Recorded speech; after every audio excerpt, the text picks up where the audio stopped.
16. yıl. Nereden çıkar? 17. asırın 18. asırın aralarında. Ruanda'da Zelili. Çek tarafta var yani. 1782 yıl. Bunun geçtiği 40. yılı böyle yaptılar. Şimdi bir şairlerin belli. Alımlarını sıcak uçak, sıcak uçak. Akıllarını geliyor, kavuğu. Ortakçılı akıllı.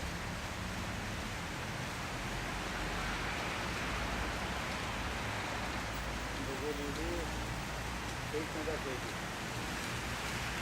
Netivetsiz görmene. Ne görmene netivetsiz diyor. Size medeniyet. Beğenmeyin diyor. İşte video çekiyor. Netiveti inşallah size görmeden size beğenir yani. Ne bizim görmeyen şairlerimizde, yazıcılarımızda, alimlerimizde geçen asırdakileri ne el koymak koydular. Ne el itiyleniyor. O ulu zat, ulu mertebeler. En çeme şairler, yazıcılar arzuları ne hatırlı olup nişini yani yadigarlarını koyuştururlar. Ne özgürsünü diyorlar, bir şairlerimiz, yazıcılarımız Türk ve Sehra'da, Afganistan'da, Afgan Türk oyuncularının arasında, şunun yani Türkiye'de yerleşen yerler var, türlü türlerde yerleşen yerler var.